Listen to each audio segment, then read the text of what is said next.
Store చేసి పెట్టింది. ఇప్పుడు ఒరిజినల్ బాడీ మిగిలింది. ఇదే అందం, ఆస్వాదించండి. అటు మొత్తం మబ్బిడిపోయి గబ్బంతా పోయి జబ్బొద్దిపోయింది. అప్పుడు అమ్మాయి చెప్పింది, నేను అందం అనేది ఒకసారి కృషించి, ఒకసారి నశించి, ఒకసారి టాప్లో ఉండే, ఒకసారి కిందకి వెళ్ళిపోయి ఉంటుంది. ఎప్పుడు ఒక్కలాగే ఉంటుంది అందం, ఆ సౌందర్యం. ఆ సౌందర్యం ఏంటి? సత్యము. ఆ సౌందర్యం పేరేంటి?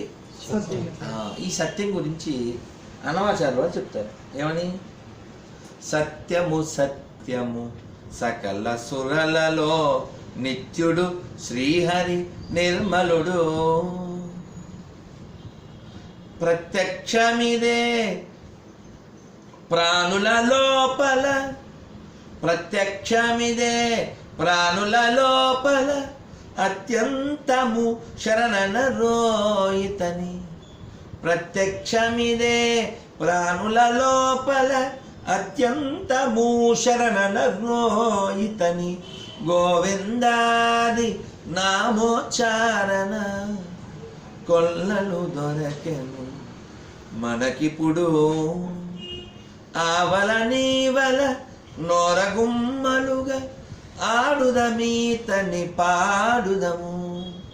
గోవిందాది నామోచ్చారణ కొల్లలు దొరకెను మనకిప్పుడు. అర్థం కాదు కదా? మాకిప్పుడు బోళ్ళని దొరికినాయి. ఏమిటి? నీ నామాలు. గోవింద, మాధవ, కేశవ, హరి, నారాయణ, నీ నామాలు మాకు కొల్లలు అంతులేనని దొరికినాయి. కాబట్టి మనం ఏం చేద్దాం? ఆడుదమీతని పాడుదము. ఆ నామాలతో ఆడుకుందాం, ఆ నామాన్ని పాడుకుందాం. ఎందుకని? సత్యము సత్యము సకల సురలలో నిత్యుడు శ్రీహరి నిర్మలుడు. ఎవరైనా నిర్మలుడు అంటే మరణం లేనివాడు. మీకు తెలుసు కదా వెంకటేశ్వర స్వామి ఎలా కిందకు వచ్చారో వైకుంఠం నుంచి. ఎవరు వెళ్ళి తన్నారు? ఇక్కడ భృగు మహర్షి తన్నాడు. అంతకుముందు మీకు తెలుసు సత్రయాగం చేస్తారు. ఆ సత్రయాగం ఆ ఫలం ఎవరికి ఇవ్వాలని డిస్కషన్ వచ్చినప్పుడు త్రిమూర్తుల్ని పరిశీలించమని భృగుని పంపిస్తే ఆయన 3 చోట్లకి వెళ్తాడు. బ్రహ్మగారు పట్టించుకోరు, శివుడు పట్టించుకోడు. వాళ్ళకి శాపాలు ఇచ్చి విష్ణుమూర్తి దగ్గరికి వస్తాడు, ఆయన పట్టించుకోడు. ఈయన వచ్చి గుండెల మీద తన్నేస్తాడు. మామూలుగా తన్నులు తిన్నాక మన రియాక్షన్ ఎలా ఉంటుంది? వైల్డ్గా ఉంటుంది కదా, చైల్డ్ కూడా. అవును. కానీ ఈయన చాలా కంగారు పడి విష్ణుమూర్తి ఆయన పైన కూర్చోబెట్టి ఈయన కింద కూర్చుని, పావనం వయ్యమా జీవనంబు సిరియు సిరియేలు వైకుంఠము. మా జీవితం పావనమైంది. సిరి అంటే ఎవరు? లక్ష్మీదేవి.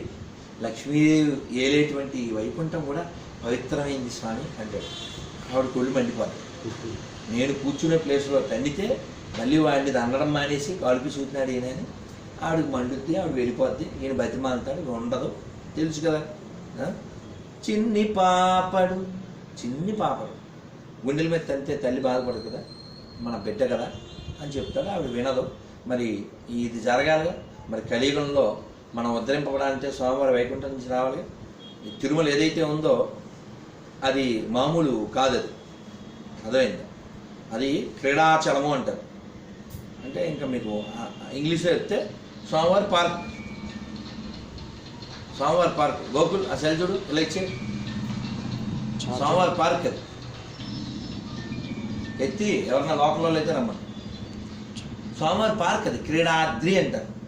ఆ క్రీడాద్రి ఆయన స్విమ్మింగ్ చేసుకోవడానికి పుష్కర్ ఆ రెండు కలిపి తెచ్చేసాడు. ఎవరో గరుత్మంతుడు. నేను స్టే చేయాలిగా. సో ఇలా లీలామానుష రూపంలో పరమాత్మ ఇక్కడికి వచ్చారనుకోండి, మనకి ఇవన్నీ తెలుసు. అంటే ఇక్కడ అన్నమాచార్యులు వారు ఏం చెప్పారు? సత్యము సత్యము సకల సురలలో నిత్యుడు శ్రీహరి నిర్మలుడు. మనం లేదు. ఎందుకని? విష్ణుమూర్తి వైకుంఠానికి సనత్సజాత సంత్ కుమారులు నలుగురు వీళ్ళు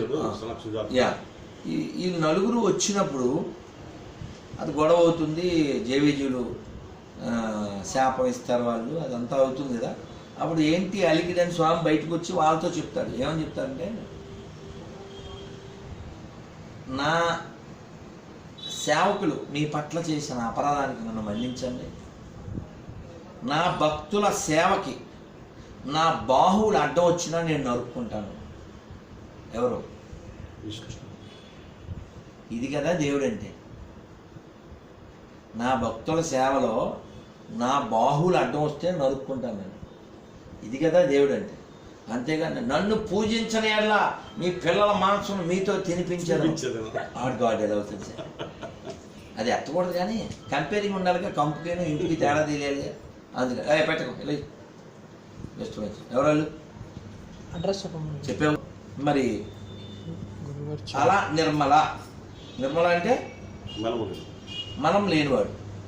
మల అంటే మన ఫిల్త్. మరి భగవంతుడు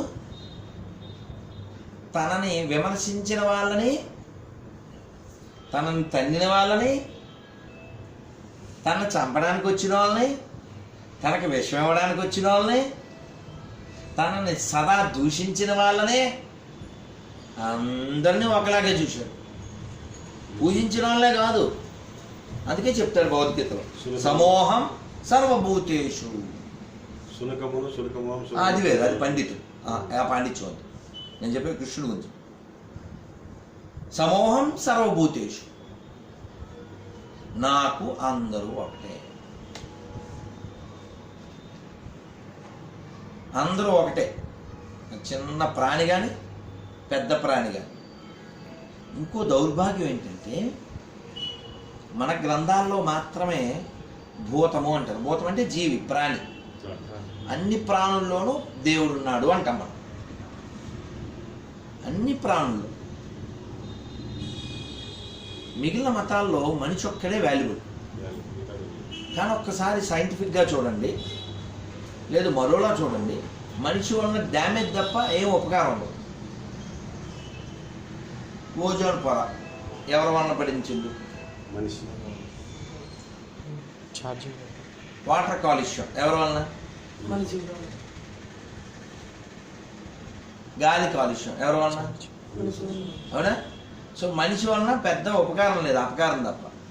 ఎప్పుడు ఉపకారం? వాడు ఆత్మ గురించి తెలుసుకుంటే. ఆ ప్రయత్నం భగవద్గీత ద్వారా సాధ్యం. హరి ఓం తత్సత్. కెమెరామ్యాన్ అఖిల్తో రాధమోహన్ దాస్, ఆనందపురం. అఖిల్తో.